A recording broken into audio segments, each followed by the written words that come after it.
Bonjour monsieur, c'est la police nationale, pourriez-vous me présenter les papiers du véhicule ainsi que votre permis de conduire s'il vous plaît?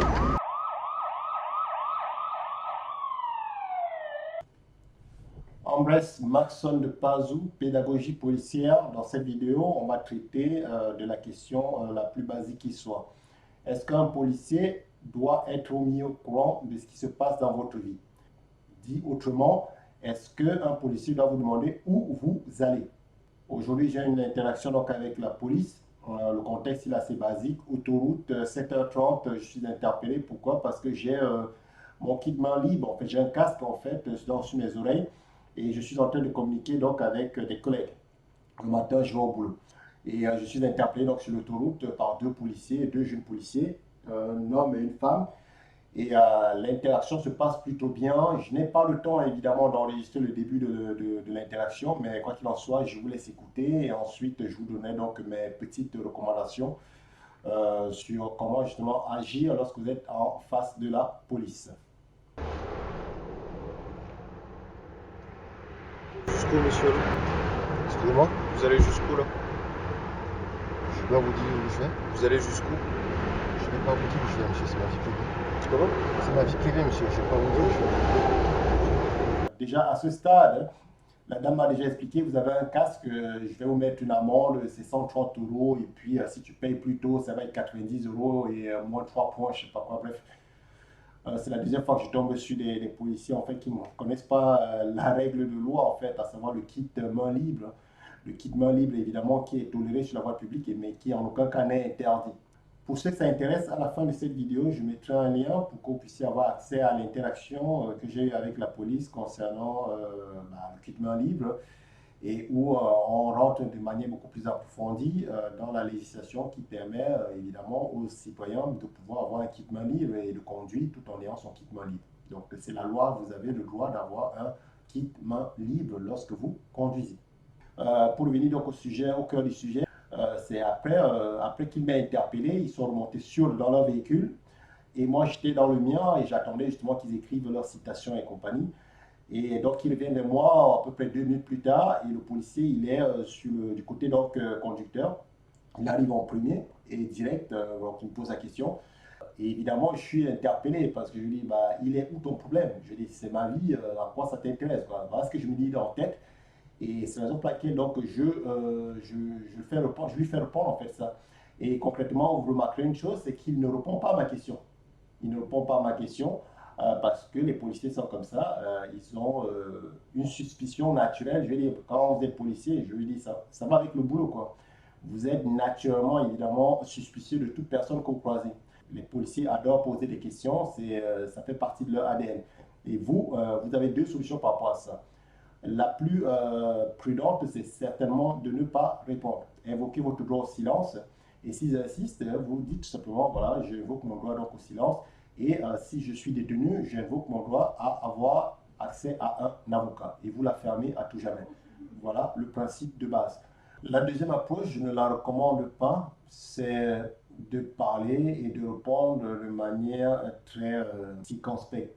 Parler par monosyllabe, d'être très très concis, de répondre par des oui, des non, de ne diffuser aucune information, mais ça requiert quand même d'être calme, ça requiert de ne pas être en panique, ça requiert d'être en contrôle de vos émotions et donc je ne la recommande pas. N'essayez pas de discuter ou de débattre avec la police, de toute façon vous n'y arriverez jamais, ça ne sert strictement à rien. Prenez votre amende, si vous tend un chèque, vas-y, signe ici, ne signez rien. Vous verrez ça plus tard, n'est-ce pas, avec le juge, avec des gens qui sont réellement connaisseurs de la loi et qui vous sortiront de là ou pas. Mais quand il en sort, ça ne sert à rien de discuter avec la police, donc je ne recommande pas la deuxième approche.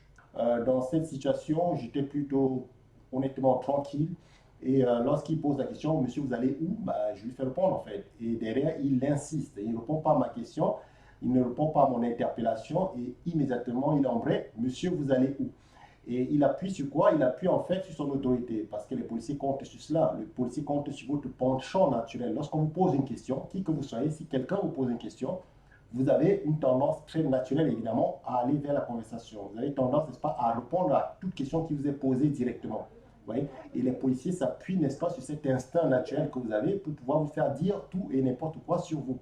OK? Et si vous rajoutez à cela l'uniforme et donc l'autorité, 99%, peut-être pas 99, on va dire 95% des gens vont se mettre donc à raconter tout sur leur vie, ne sachant pas que le fait que vous exprimez, le fait que vous échangez avec un policier, vous lui donnez des informations, vous lui donnez les moyens de pouvoir fouiller dans votre vie et pouvoir trouver d'autres infractions, d'autres crimes, bref, d'autres informations pour pouvoir vous inculper. Un policier n'est pas votre ami. Il n'est jamais votre ami. Un policier, lorsqu'il vous arrête, il cherche tous les moyens de vous faire payer au maximum toutes sortes d'amendes, toutes sortes voilà, d'infractions que vous aurez commises. En fait, il va vouloir, n'est-ce pas, vous les mettre sur le dos. Donc, ne considérez jamais un policier comme votre pote, ne le considérez jamais comme une personne qui vous veut du bien. Un policier, ce n'est pas Harry, il ne vous veut certainement pas du bien. Bien au contraire, lorsqu'il vous pose des questions, ils sont en train de fouiller pour pouvoir épaissir leur enquête, pour pouvoir, n'est-ce pas, voilà, ramener du gras tout simplement à la maison. Aller faire des contrôles de police pour les infractions, les dépassements de kilomètres, je ne sais pas, 5-10 km, ça n'intéresse personne. Mais revenir avec du lourd, ça intéresse tout le monde. Donc, pour conclure là-dessus, ne répondez pas aux questions des policiers. Vous n'avez, évidemment, la loi ne vous oblige pas à parler de toute façon à un policier. Votre vie privée, c'est votre vie privée. Un policier n'a pas à savoir ce que vous faites de vos journées, il n'a pas à savoir si vous allez dormir, si vous allez chier ou si vous allez pisser, si vous allez au boulot, peu importe. Ça ne le regarde pas, c'est votre vie privée et c'est protégé évidemment par la Constitution française. Donc faites votre boulot de fermer, n'est-ce pas, votre clapet lorsqu'un policier vous interpelle ou vous pose des questions qui ont à voir directement à votre vie privée. Monsieur, où allez-vous? Monsieur, vous venez d'où? Monsieur, pourquoi est-ce que vous êtes aujourd'hui à cette heure-ci, à cet endroit? Monsieur, pourquoi ceci? Non, non, ce n'est pas votre père, ce n'est pas votre frère, il n'a aucune autorité sur votre vie privée. N'écoutez jamais votre instinct qui est de dire, si je lui parle et si j'essaie de l'adoucir, il va finir évidemment par être sympa avec moi. C'est absolument faux. Votre tentative d'adoucissement est vue en fait comme une tentative de manipulation. Vous essayez de couvrir quelque chose. Quelle que soit l'approche que vous avez avec un policier, ça sera toujours vu de manière suspicieuse. Lorsqu'un policier vous interpelle à 100%, il n'a aucune confiance en vous. C'est le réflexe naturel. Et d'ailleurs, à sa place, vous feriez la même chose parce que les gens trouvent toujours des excuses à tout. Okay? Donc, vous devenez très méfiant avec la parole du citoyen. Donc, comprenez très bien une chose. S'il y a une seule chose à retenir de tout ça, ne parlez pas à la police. S'il vous pose des questions qui ont trait, n'est-ce pas, à votre vie privée, vous venez d'où, vous allez où, patati patata, bref, surveillez toute question qui n'a rien à voir avec l'incident qu'ils sont en train d'enquêter, ne doit absolument pas être répondu. La seule chose que vous allez leur dire, c'est ma vie privée, monsieur, je ne répondrai pas à cela. Et s'ils insistent, vous dites, j'invoque toujours mon droit à garder le silence, et si je suis détenu, je demande à parler à un avocat. Basta. Jusqu'où, monsieur? Excusez-moi, Vous allez jusqu'où, là? je dois vous dire où je vais. Vous allez jusqu'où? Je ne vais pas vous dire où je vais, monsieur, c'est ma vie privée. Comment? C'est ma vie privée, monsieur, je ne vais pas vous dire où je vais. Alors, donc, comme je vous ai expliqué, d'accord, là ça reprend donc du coup le lieu où on a vu le véhicule, vous, et comme je vous ai expliqué, donc finalement la 135 minorée à 90, c'est-à-dire que vous allez la recevoir chez vous d'ici une dizaine de jours, d'accord, et à partir du moment où vous la recevez, vous avez 45 jours pour payer à 90. Au-delà de 45 jours, ça repassera à 135. Et 3 points en moins sur le permis de conduire. Alors je vais vous demander une signature sur l'écran, s'il vous plaît, monsieur. Si vous le souhaitez. Signer ou pas? Vous pouvez refuser de signer. C'est la même, je recevrai tout l'amende. Pardon?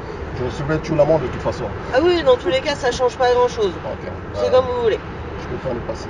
Ok, il n'y a pas de souci. Je vous donne vos papiers. Merci madame. On va vous laisser reprendre la route. Alors là, pour reprendre, vous accélérez bien, d'accord? Vous restez sur bande d'arrêt d'urgence jusqu'à ce que vous atteigniez les 90. Très bien Une fois madame. que vous avez 90, vous remettez sur la route. Ok? C'est parfait madame. Allez, au revoir monsieur. Bonne journée à vous et bon courage. À vous aussi. Hein. Au revoir.